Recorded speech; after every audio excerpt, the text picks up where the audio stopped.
Welcome dear students. आज की इस नए वीडियो में आपका स्वागत है। जो सीरीज़ शुरू की गई है मिशन 2023, उसमें नेक्स्ट वीडियो में आपका स्वागत है। आज के इस वीडियो में हम लोग वैद्युत विभव के इम्पॉर्टेंट न्यूमेरिकल पढ़ेंगे जो संभावित 2023 में आने के चांसेस हैं। ये वो क्वेश्चन है जो आ सकते हैं या कई प्रतियोगी परीक्षाओं में आया करते हैं, इसलिए इन क्वेश्चनों को बहुत अच्छे से समझें, देखें, नोट करें और कॉपी पे ज़रूर नोट करिएगा। इनके अगर आपने इससे पहले के वीडियो नहीं देखे हैं वो भी देख लीजिएगा। इससे पहले का वीडियो में मैंने इस चैप्टर के सारे फार्मूले बताए थे, किस कंडीशन में कौन सा फार्मूला लगेगा वो बताया था। तो इसलिए उस वीडियो को ज़रूर देख के तब इस वीडियो को देखेंगे तो आपको बेहतर समझ में आएगा। चलिए अब हम लोग पढ़ते हैं पहला न्यूमेरिकल। चलें अब हम लोग देखते हैं फर्स्ट क्वेश्चन इस चैप्टर का। बड़ा इंपॉर्टेंट क्वेश्चन है, बहुत बार पूछा जा चुका है। एक इलेक्ट्रॉन धारा में इलेक्ट्रॉन का वेग दे रखा इतने मीटर पर सेकेंड। जब भी आप सवाल पढ़ें, क्वेश्चन पढ़ें, तुरंत नोट करें कि ये वैल्यू क्या दे रखी। यहाँ पे बोला गया इलेक्ट्रॉन का वेग, और वेग क्या होता है v, इतने मीटर पर सेकेंड। अब कहा गया आपका 1.6 × 10³ वोल्ट बटे मीटर का वैद्युत क्षेत्र, और वैद्युत क्षेत्र क्या होता है E बराबर 1.6 × 10³ वोल्ट बटे मीटर। ठीक, फिर कहा गया वैद्युत क्षेत्र के लंबवत दिशा में इतनी मीटर चलने में इतना विक्षेपित होती। आप समझें, ये आपका वैद्युत क्षेत्र है, ठीक, और वो 10 सेंटीमीटर इधर चलने पर और इस तरीके से वो विक्षेपित हो जाती है। कितना विक्षेपित हो गई? 3.4 mm, और कितना चलने पर? 10 सेंटीमीटर। तो x जो है x अक्ष पे चली वो बराबर 10 सेंटीमीटर। ठीक, 10 सेंटीमीटर चलने के बाद 3.4 mm विक्षेपित हो जाती है। मतलब ये दूरी y अक्ष का मान दे रखा है 3.4 mm, है ना, और x अक्ष की दूरी कितनी बताई गई? 10 सेंटीमीटर। फिर इस लाइन को ध्यान से पढ़ो। देखो एक बहुत इंपॉर्टेंट बात रखना, जो मेरे गुरुजी भी मुझे बता गए।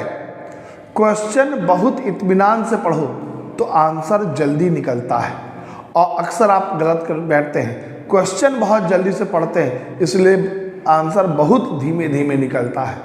क्वेश्चन इत्मीनान से बहुत धीमे धीमे से पढ़ना चाहिए। वैद्युत क्षेत्र के लंबवत दिशा में 10 सेंटीमीटर चलने पर लंबवत विक्षेपित होता है इतना।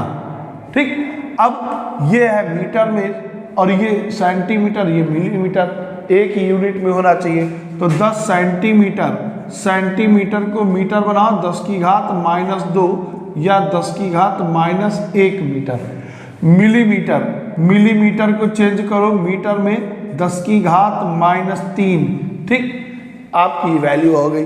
अब हमें क्या निकालना है? E/m, जिसको विशिष्ट आवेश कहते हैं।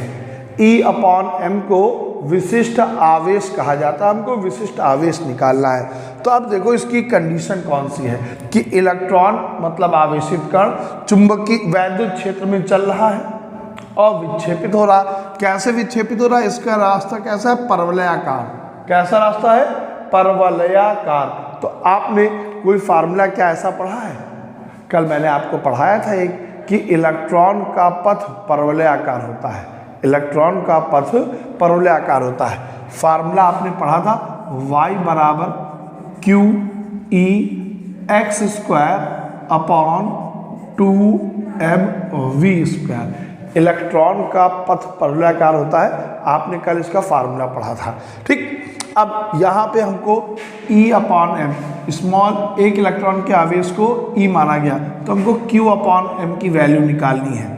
तो देखो, अगर मैं Q/m की वैल्यू निकालूं तो इसकी क्रॉस मल्टीप्लाई कर दूंगा 2yv² अपॉन ये ई एक्स स्क्वायर बटे में आ जाएंगे, गुणे वाली संख्या बटे में आ गई और ये ऊपर चला गया, तो ये आपका हो गया Q अपॉन M की वैल्यू। अब बेटा इन सब के मान रख दो, तो देखिए 2y की वैल्यू 3.4 इंटू 10 की पावर -3 v स्क्वायर, इसका स्क्वायर करो तो 2 का स्क्वायर 4 और 10 की पावर 7 का स्क्वायर 14। आपको पता होना चाहिए कि स्क्वायर करने पर घातें जुड़ती हैं, पावर ऐड होती है, 7 + 7 = 14। ठीक। ई वैद्युत क्षेत्र की तीव्रता 1.6 गुणे 10 की घात 3 एक्स स्क्वायर 10 की घात -1, तो -1 का स्क्वायर कर दोगे -2। ठीक। अब जरा इनको सॉल्व कर लें, ये कट जाएगा, 4 चक्कू 16, 2 दूनी 4, ये काट दो तो ये आ जाएगा 17। कितना आ गया? 17। अब ये देखो पावर सॉल्व करते हैं, 3 प्लस का 2 माइनस का, प्लस का 1 बचा, गुणा करने पे घातें जुड़ती हैं, प्लस का 1 बचा, 1 ऊपर जाएगा, माइनस का 1 आ गया, 14 में से 4 घटाए कितना बचेगा? 10। ठीक, 10। अब जरा फिर से समझिएगा कैसे, 3 प्लस का 2 माइनस का, 1 बचा प्लस का, ऊपर जाएंगे माइनस का 1 और 3 4 हो गया ना, 4 हो गया माइनस का और 14 हो गया प्लस का, तो 14 में से 4 गिर गया, कितना बचा? 10। ठीक, 10 की पावर 10 या 1.7 गुणे 10 की घात 11 मात्रक। अब मात्रक सीखे निकालना, आवेश का मात्रक कूलाम और द्रव्यमान का मात्रक किलोग्राम, तो आपका यूनिट क्या आया? Kilogram upon coulomb upon kilogram. फिर से एक बात जा समझिएगा, एक इलेक्ट्रॉन पुंज है, ये इलेक्ट्रॉन पुंज है, ये इतनी स्पीड से चल रहा है, इतने वैद्युत क्षेत्र में चल रहा है, ये x बताया गया 10 सेंटीमीटर आगे चलने के बाद इतना विक्षेपित हो जाता है, इतना विक्षेपित हो जाता है। तो अब बताना है हमको कि इसका विशिष्ट आवेश Q अपॉन M का मान क्या होगा। चूंकि इलेक्ट्रॉन है, आवेशित कण है, वैद्युत क्षेत्र में गति कर रहा, परवलयाकार रास्ते पे जाता है, इलेक्ट्रॉन का पथ परवलयाकार होता है वैद्युत क्षेत्र में। उसके लिए आपने ये फार्मूला पढ़ा होगा, कल मैंने आपको वीडियो में बताया था। ठीक, तो हमको Q अपॉन M की वैल्यू निकाली, इसकी क्रॉस मल्टीप्लाई कर दी, ये वैल्यू नीचे जाएगी, ये दशमलव हटा दिए, इसको सिंप्लीफाई कर लिया, ये वैल्यू, या इसको हम ये लिख सकते। फिजिक्स की नज़र में, फिजिक्स के दृष्टि में ये आंसर एक्यूरेट है, क्योंकि एक संख्या के बाद दशमलव लगा के ही फिजिक्स में आंसर लिखा जाता है, तो गलत ये नहीं मगर ये एक्यूरेट आंसर है। ठीक, तो उम्मीद करते हैं आपको समझ में आया होगा। तो ये क्वेश्चन जरा आप वीडियो रोक के इस क्वेश्चन को नोट कर लीजिएगा, फिर मैं आपको दूसरा क्वेश्चन बताता हूँ, फिर हम लोग दूसरा क्वेश्चन पढ़ते हैं। अब देखते हैं क्वेश्चन नंबर 2। देखें, मिल्टन तेल बूंद के प्रयोग में 2.55 गुणे 10 की घात 4 न्यूटन बटे कूलाम का वैद्युत क्षेत्र है। तो वैद्युत क्षेत्र को काहे से रिप्रेजेंट करते हैं? ई बराबर 2.55 इंटू 10 की पावर 4। प्रभाव में 12 इलेक्ट्रॉन आधिक्य है, मतलब 12 इलेक्ट्रॉन ज़्यादा है, तो नंबर्स ऑफ इलेक्ट्रॉन n बराबर 12। ठीक, नंबर ऑफ इलेक्ट्रॉन n बराबर 12। कोई बूंद स्थिर रखी गई, ये बड़ी इंपॉर्टेंट बात है। इस लाइन से हम इस चैप्टर का, हम इस क्वेश्चन का फार्मूला सोचते हैं कि कौन सा है, कि बूंद है, वैद्युत क्षेत्र में है, 12 इलेक्ट्रॉन ज़्यादा है और बूंद स्थिर है। तो आपको याद करो, मैंने इससे पहले वीडियो में बताया था, जब आपको फार्मूला बताया था कि अगर कोई बूंद वैद्युत क्षेत्र में स्थिर है, लटकी है, तो मतलब उसका भार नीचे की ओर काम कर रहा और वैद्युत बल ऊपर की ओर कार्य कर रहा, दोनों बराबर होंगे तो ही ऐसा हो सकता है। ठीक, मतलब वैद्युत बल, अच्छा घनत्व जो दे रखा वो भी नोट कर लें, घनत्व रो बराबर 1.26 ग्राम बटे सेंटीमीटर क्यूब। इसको MKS पद्धति में बदल दो, तो ग्राम को किलोग्राम बनाओगे, 10 की घात 3 बट ये किलोग्राम बन गया। अब सेंटीमीटर को मीटर बनाना है, तो सेंटीमीटर को मीटर बनाना, 10 की घात -2 क्यूब लगा है, क्यूब लगा दिया, समझ में आया। ग्राम को किलोग्राम बनाएंगे, 10 की घात 3, सेंटीमीटर को मीटर बनाओ तो 10 की घात -2, ये क्यूब लगा है, क्यूब लगा दिया। अब तुम्हें पता होना चाहिए नीचे से घात ऊपर जाती है, निशान बदल जाता है, इसकी गुणा होगी 3 दूनी 6, 3 दूनी 6। हमेशा याद रखना कि देखो अगर 10 की पावर m इंटू 10 की पावर n है तो ये गुणा करने पर आ जाएगा 10 की power m plus n। But अगर इस तरीके से है 10 की पावर n और पावर में m, तो इसको लिखते हैं 10 की पावर m इंटू n, तो यहाँ पर इंटू हो गया 3 दूनी 6, ठीक। अब ऊपर जाएगा प्लस का 6 हो जाएगा, ऊपर जाएगा प्लस का हो जाएगा, यह माइनस का बेटा है कि ग्राम से किलोग्राम बनाओगे 10 की -3 होता है, -3, ठीक। 3 दूनी 6, अब ये हमारा बन गया किलोग्राम बटे मीटर क्यूब। 6 में से 3 घटाओ तो 1.26 गुणे 10 की घात 3, ये आपका बन गया किलोग्राम बटे मीटर क्यूब। समझ में आया। हमने ग्राम को किलोग्राम में बनाया 10 की घात -3, सेंटीमीटर को मीटर बनाया 10 की घात -2, क्यूब लगा है, क्यूब लगा दिया, 3 दूनी 6, ऊपर गया प्लस का 6 माइनस का 3, इतना आ गया। अब देखिए हमने कंडीशन आपको बताई कि किस कंडीशन के लिए लगाया है, बूंद स्थिर है, तो हमको फार्मूला लगाना है mg बराबर QE, mg बराबर QE। यहाँ पर इलेक्ट्रॉन बोला गया तो आवेश का मान इलेक्ट्रॉन का होगा, ठीक। अब प्रॉब्लम एक है कि हमको R नहीं मालूम, तो देखो द्रव्यमान बराबर आयतन गुणे घनत्व, द्रव्यमान बराबर आयतन गुणे घनत्व, ठीक। और बूंद गोल है तो गोले का आयतन तुमने पढ़ा 4/3 पाई r क्यूब, 4/3 पाई r क्यूब। अब ये वैल्यू मैं यहाँ पे रख दूंगा द्रव्यमान की, द्रव्यमान बराबर आयतन गुणे घनत्व, और बूंद गोल है तो गोले का आयतन 4/3 पाई r क्यूब, ये वैल्यू कहाँ पे रख दी जाएगी, यहाँ 4/3 पाई r क्यूब रो इंटू जी, रो जी QE। अब r क्यूब की वैल्यू निकालनी है, ये बटे में ऊपर चला जाएगा 3QE अपॉन ये सब नीचे आ जाएगा 4 पाई रो जी। फिर समझें, ये मैंने m की वैल्यू 4/3 पाई r क्यूब रो लिख दिया, ठीक। ये कहाँ से आया, द्रव्यमान बराबर आयतन गुणे घनत्व, बूंद गोल है तो गोले का आयतन 4/3 पाई क्यूब, ऐसा आपने 10th में पढ़ा। अब ये वैल्यू यहाँ रख दी मैंने।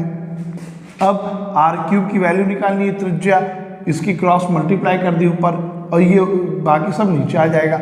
अब इन सब का मान रखें, r क्यूब बराबर 3Q, एक इलेक्ट्रॉन का आवेश 1.6 गुणे 10 की घात -19, और E वैद्युत क्षेत्र दे रखा 2.55 गुणे 10 की घात आपका 4 इंटू 4, पाई की वैल्यू 3.14 इंटू रो का मान दे रखा है आपका 1.26 गुणे 10 की घात प्लस का 3 और जी की वैल्यू 9.8, ठीक।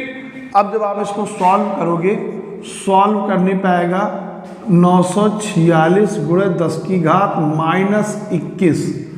इसका घनमूल निकाल लो, इसका घनमूल निकाल लो 946 गुणे 10 की घात -21 का, तो आंसर आएगा इसका आपका 9.81 गुणे 10 की घात -7 इतने मीटर, ठीक। सॉल्व करने पर ये वैल्यू आएगी इतने मीटर। घनमूल निकालो, ठीक। घनमूल निकालेंगे 946 का 9.81 और 10 का -21 का -7 इतने मीटर। यही पूछा गया था कि बूंद की त्रिज्या कितनी होगी, तो बूंद की त्रिज्या कितने मीटर होगी।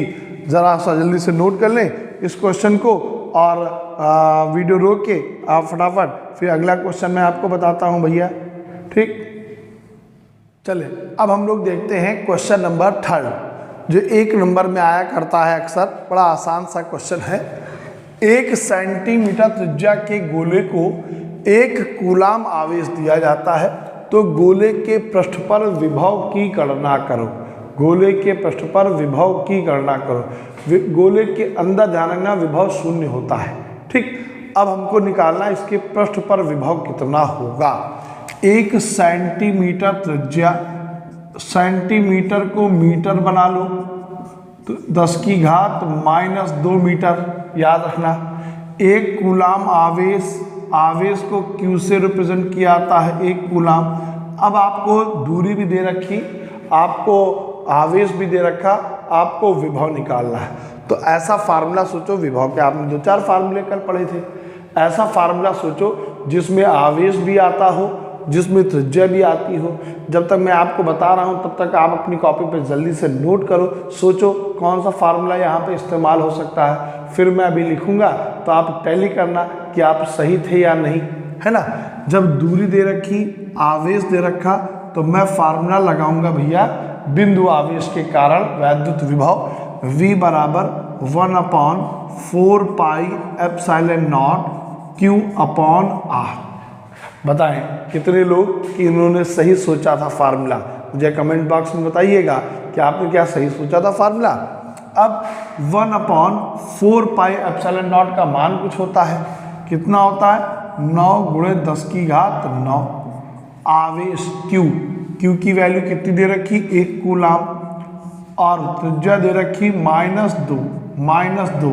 अब ये -2 ऊपर जाएगा तो निशान बदल जाएगा, प्लस का हो जाएगा भैया, है ना। तो 9 और प्लस का 2, 9 2 कितना हो गया 11।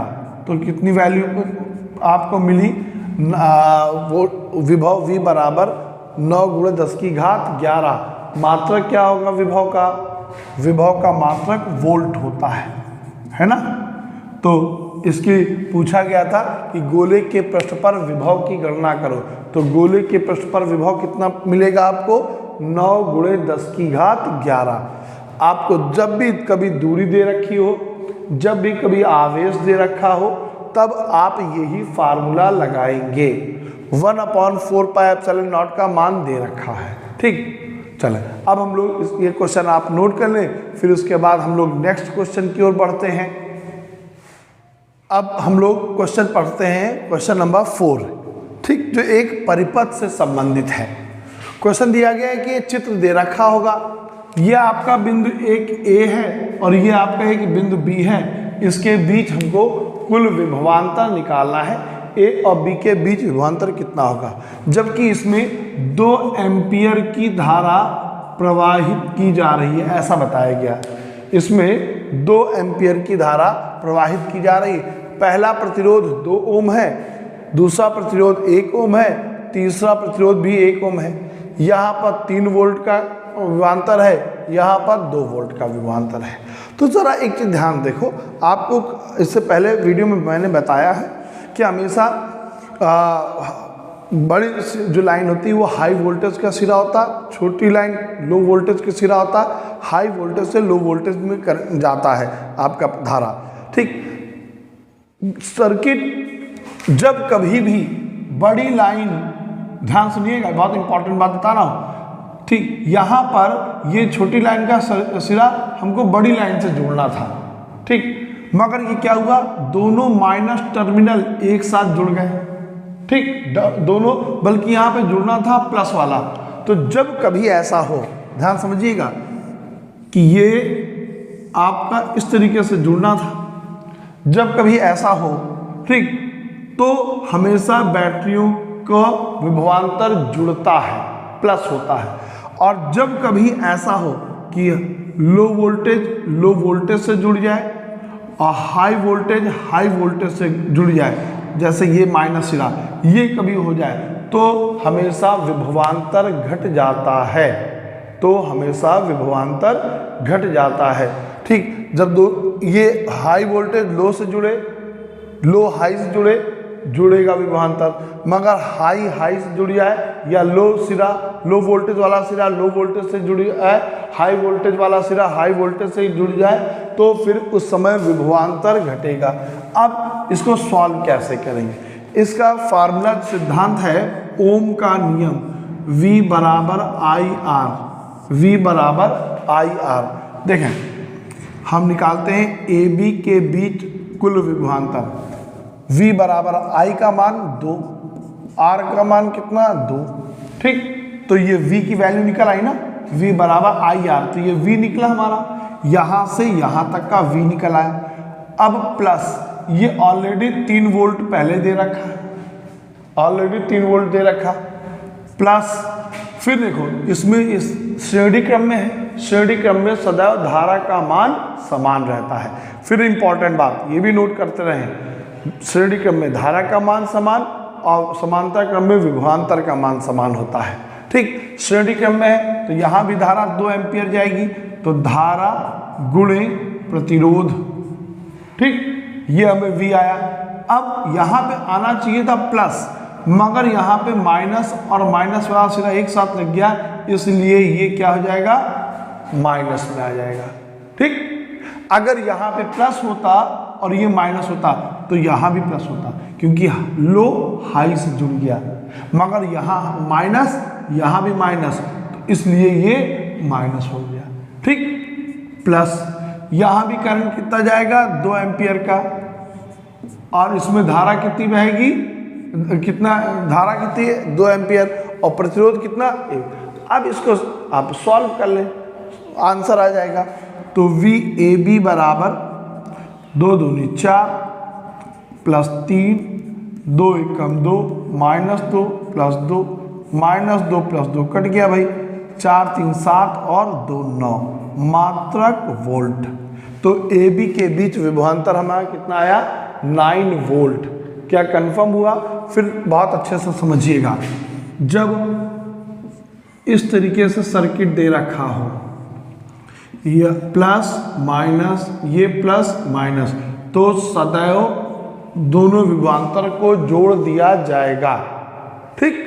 और जब कभी इस तरीके से दे रखा हो या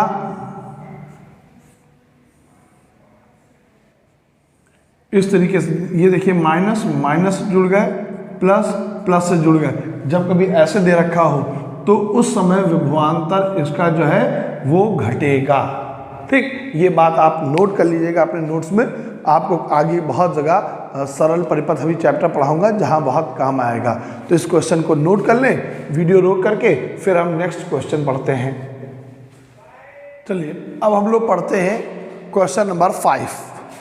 क्वेश्चन है, चित्र दे रखा है और हमको निकालना है VA minus VB, VA VB, VA minus VB हमको निकालना है। तो समझे इसका लॉजिक कैसे निकालें। पहले तो हम बिंदु A पर दोनों आवेशों के कारण विभव निकालेंगे, ठीक। इस आवेश के कारण दोनों के कारण यहाँ पर विभव, फिर इन दोनों आवेशों के कारण बिंदु B पर विभव निकालेंगे। जब VA और VB आ जाएगा तो यहाँ रख देंगे। तो पहले प्लस Q आवेश के कारण निकालेंगे। फार्मूला क्या होता है 1/4 pi epsilon not Q upon R। तो प्लस Q है तो प्लस Q लिखा, यहाँ से यहाँ तक दूरी कितनी x, प्लस इस आवेश के कारण निकालेंगे 1/4 पाई एप्सिलॉन नॉट, ठीक। आवेश माइनस Q, और यहां से यहां तक की दूरी कितनी 2x, ठीक। ध्यान रखना जब भी विभव निकालिए तो विभव में प्लस माइनस आवेश प्रकृति को ध्यान में रख के करिएगा, ठीक। अब सॉल्व कर लो भाई। तो यहां से देखो Q 4 pi epsilon not common ले लिया, क्या बचा 1/x, ये वाला माइनस 1/2x। अब एलसीएम ले लीजिए, Q 4 pi epsilon not, LCM ले कितना आया 2x 2 की मल्टीप्लाई यहाँ कर दीजिए, -1 की मल्टीप्लाई यहाँ कर दीजिए, तो कितना आ जाएगा 1। तो इसको आप 1 की मल्टीप्लाई q से कर दो तो क्या आएगा q/2x। क्या समझ में आया सभी को? फिर देखें, इस आवेश के कारण यहाँ पर विभव निकालेंगे तो यहाँ से यहाँ तक की दूरी, यहाँ से यहाँ तक की दूरी ध्यान में रखिए कितनी दे रखी है, x की वैल्यू दे रखी, वो x लिखो। ठीक, अब -q आवेश के कारण यहाँ से यहाँ तक की दूरी कितनी दे रखी, 2x, वो लिखा। अब हमने 1/4πε0 कॉमन लिया, q भी कॉमन लिया, क्या बचा 1/x -1/2x। ठीक, इसको सॉल्व करेंगे, इसको सॉल्व करेंगे, एलसीएम लो, 2x, 2 की मल्टीप्लाई यहाँ, 1 की मल्टीप्लाई यहाँ, ये वैल्यू आ गई। ये बिंदु A पर दोनों आवेश के कारण विभव निकला। सेम इसी तरीके से बिंदु B पर हम निकालेंगे दोनों आवेशों के कारण विभव। तो 1/ पहले इस आवेश के कारण 1/4πε0 q यहाँ से यहाँ तक की दूरी, ये देखिए यहाँ से यहाँ तक, क्योंकि बिंदु B पर निकालना विभव, तो यहाँ से यहाँ तक की दूरी कितनी, x + x = 2x प्लस 1/4πε0। अब ये आवेश और यहाँ से यहाँ तक की दूरी, तो -q/x। कन्फर्म हुआ कि फार्मूला क्या होता है विभव का, 1/4πε0 q/r। q आवेश की प्रकृति जरूर लिखिए, प्लस माइनस, r मतलब उस आवेश से उस बिंदु की दूरी जहां पर हमको विभव ज्ञात करना है। ठीक, तो जब हम यहाँ पे ले रहे थे तो हमने इस आवेश से ये दूरी ली और इस आवेश से ये दूरी ली। जब हम यहाँ पे बात कर रहे थे तो यहाँ से यहाँ तक की दूरी 2x और यहाँ से यहाँ तक की दूरी x। अब फिर हल करें, देखिए q कॉमन मिल रहा, 4πε0 कॉमन मिल रहा, क्या बचा 1/2x। ठीक, -1/x q/4πε0। इसको हल करिए भाई, तो एलसीएम आएगा 2x, 1 की यहाँ मल्टीप्लाई, 2 की यहाँ मल्टीप्लाई, 2 में से 1 गया, 1 आएगा, वो भी माइनस का, वो भी माइनस का, -/2x। ठीक, क्या इतनी बात समझ में आई? क्या अब क्या करना है, हमें निकालना है ये value VA minus VB। VA की वैल्यू 1/4πε0 q/2x, ये माइनस और ये वाला माइनस मिलके क्या बन जाएंगे, प्लस 1/4πε0 q/2x। जिस तरीके से x x जुड़कर 2x हो जाता है, y y जुड़ के 2y हो जाता है, z z जुड़ के 2z हो जाता है, सेम वही संख्या है, तो जुड़ के क्या हो जाएगा 1/4π2q/2x। ठीक, सेम संख्या, ये 2 कट गया और अंत में हमारा आंसर आया 1/4πε0 q/x। पूछा गया था बिंदु A और B के बीच विभव क्या होगा, वो आपने निकाल लिया। फिर जरा समझिएगा, मैंने पहले इस बिंदु पर इस आवेश के कारण निकाला विभव, फिर प्लस इस आवेश के कारण निकाला, दोनों आवेशों के कारण निकाला। जब इस आवेश के कारण निकालेंगे दूरी लेंगे x, यहाँ से यहाँ तक लेंगे दूरी लेंगे 2x। ठीक, ये दूरी 2x ली, आवेश -q है तो -q लिया, +q है तो +q लिया, सॉल्व कर लिया। बिंदु B पर जब निकालोगे तो ये आवेश और यहाँ से यहाँ तक दूरी 2x। जब यहाँ पर इस आवेश के कारण निकालेंगे आवेश q, यहाँ से यहाँ तक दूरी x, इसको सॉल्व कर लिया। जब ये दोनों वैल्यू आ गई फिर हमें VA माइनस VB निकालना। VA की वैल्यू माइनस और ये वाला माइनस, ये माइनस प्लस हो जाएगा। ठीक, ऐड कर देंगे और आंसर हमें प्राप्त हो जाएगा। ठीक, जरा जल्दी से नोट कर लें, फिर अगला क्वेश्चन हम बताते हैं। चलें अब हम लोग देखते हैं नेक्स्ट क्वेश्चन इसका। इस तरीके से क्वेश्चन जो आपको पढ़ाने जा रहा हूँ या आप देखने जा रहे हैं, इस तरीके के क्वेश्चन आपको वैध चुंबकीय क्षेत्र में भी आपको पढ़ने को मिलेंगे। ठीक, देखें, एक प्रोटॉन व एक अल्फा कण समान द्रव्यमान से त्वरित किए जाते हैं। उनका वेग दे रखा है, प्रोटॉन का वेग Vp है और इलेक्ट्रॉन का वेग जो है वो V अल्फा है। तो Vp और V अल्फा में संबंध क्या होगा, ये हमें निकालना है। तो देखो बेटा, प्रोटॉन का द्रव्यमान अगर m मान लें तो याद रखना अल्फा कण का द्रव्यमान 4m होगा। अल्फा कण का द्रव्यमान प्रोटॉन के द्रव्यमान का 4 गुना होता है। ठीक, और अगर हम मान लें प्रोटॉन का द्रव्यमान आवेश Q तो अल्फा कण का द्रव्यमान 2Q होगा। ये बात आपको याद रखनी है और नोट करिएगा नोट डाल के कि प्रोटॉन का द्रव्यमान अगर m है तो अल्फा कण का द्रव्यमान 4m होगा, 4 गुना होता है। प्रोटॉन का द्रव्यमान अगर Q है तो अल्फा कण का प्रोटॉन का आवेश Q है तो अल्फा कण का आवेश 2 गुना होगा।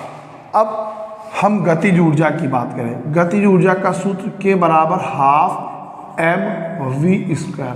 ठीक, K बराबर तुमने सूत्र पढ़ा QV, K बराबर QV। ठीक, K बराबर QV हाफ mv²। अब अगर मैं प्रोटॉन की बात करूं, अब मैं यहाँ पर प्रोटॉन की बात करूं, ठीक, समान विभवांतर यहाँ पे वर्ड इस्तेमाल हुआ है, याद रखिएगा। प्रोटॉन की बात करूं तो लिखूंगा QP, V का मान इक्वल ही है इसलिए V ही रखो, हाफ MP QP², Vp²। ठीक, सब में मैंने P लगा दिया प्रोटॉन के लिए। अल्फा कण की बात करूं Q alpha V upon 1/2 m alpha QV² alpha. समझ में आया? ये K बराबर QV फार्मूला होता है। आवेश बदल रहा है इसलिए मैंने यहाँ पे ये फार्मूला लगाया। अब प्रोटॉन की बात की गई, ये P, ये P, ये P, यहाँ पे V पे ये कैपिटल V विभवांतर है, स्मॉल v वेग है। यहाँ पे Vp क्यों नहीं लिखा, समान विभवांतर है और अल्फा कण में भी समान है। अब क्या करो, इसको डिवाइड कर दो, इसको डिवाइड कर दो, इनमें रेशियो निकालना है। तो मैं अल्फा वाला पहले लिखता हूँ, Q alpha V upon QPV। Alpha वाला पहले लिखेंगे 1/2 m alpha V² alpha upon 1/2 MP V²P। ठीक, कन्फर्म हुआ? इसको मैंने पहले लिख दिया, इसको हमने बाद में लिख दिया। ठीक, अब इन सब की वैल्यू रख दो, आंसर आ जाएगा। ये कट जाएगा। Q अल्फा का मान 2Q और P की मान कितना Q। अब M अल्फा की वैल्यू 4M और V², देखिए V², यही तो हमको संबंध निकालना है। इसमें MP का मान कितना, MP का मान M, Q अल्फा का मान 2Q, QP का मान Q, M अल्फा का मान 4M, MP का मान M, V²P। M कट गया, ये कट गया।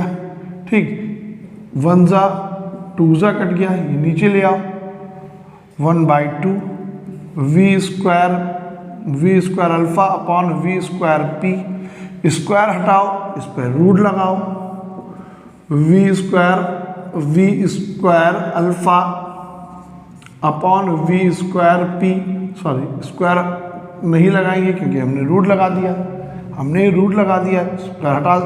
तो अब V अल्फा अपॉन VP बराबर 1/√2, क्रॉस मल्टीप्लाई कर दो तो VP equal to √2 V alpha.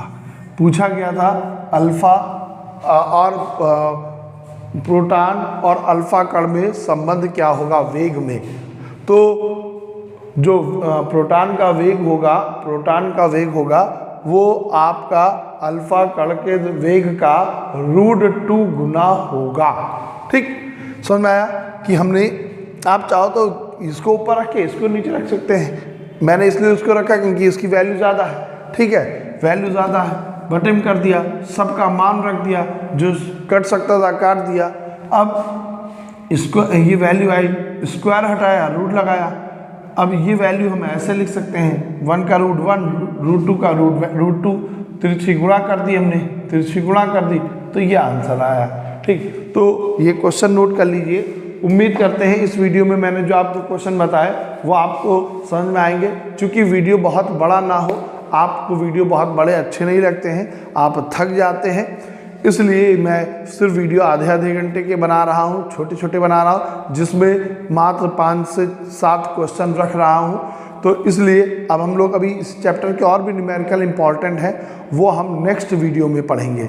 ठीक, इन क्वेश्चनों को, जो क्वेश्चन 6 हैं, इन 6 क्वेश्चनों को आप कम से कम 2-2 बार तैयार करें, वीडियो रोक के, देख के, समझ के करें। कुछ पूछना हो कमेंट बॉक्स में ज़रूर मुझे आंसर बताएं, कैसा लगा, अच्छा लगा तो भी, खराब लगा तो भी, और अगर कुछ आपकी प्रॉब्लम है वो भी मैं दूर करूंगा। इसके अभी कुछ और भी क्वेश्चन है इस टॉपिक के जो मैं नेक्स्ट वीडियो में बताऊंगा। ठीक, तो अब हम लोग मिलते हैं नेक्स्ट वीडियो में। आप सारे के सारे वीडियो अवश्य देखिएगा।